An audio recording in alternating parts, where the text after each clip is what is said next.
Ito tatapatin na kita. Kung hindi ka pa readyng bitawan yung mga kaibigan mo na wala naman talagang naitutulong sa'yo. Kung hindi ka pa tapos makipagyabangan. Kung hindi mo pa kayang talikuran yung circle na hindi ka naman nag-grow. At kung hanggang ngayon, bawat galaw mo nakabase ka pa rin sa sasabihin o sa opinion ng iba. I'm sorry to say, hindi mo makakamit yung best version of you. Sakit, no? Kasi aminin man natin sa hindi, bawat success na nakukuha natin sa buhay, kinakailangan ng sakripisyo. Bawat success na nakakamit natin sa buhay, kinakailangan ng pagbitaw. Bawat success na makukuha natin sa buhay, nire-require nun na magparaya. Masakit man pakinggan, especially pag naandyan ka pa rin sa comfort zone mo. Pero yun yung reality.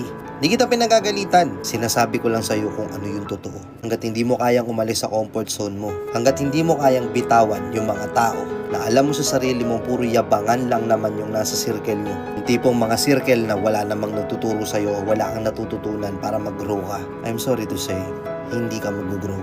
Kung gusto mo mag-grow, find another batch of circle na may matututunan ka. Successful people, yung mga tao na kahit meron sila, hindi ka nila tatapakan. Yung mga tao na open sila sa lahat ng ideas na meron ka, hindi ka kukontrahin.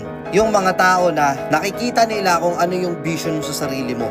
Hindi yung sasabihin nila na, ay dapat ganito na lang gawin mo. Naku pre, hindi na pwede yung ganyan, hindi na in demand yan. Lumipat ka sa circle ng mga tao na hindi ka nila i-judge based sa kung anong meron ka ngayon. Nare-respetuhin ka lang nila kasi nasa baba ka nila.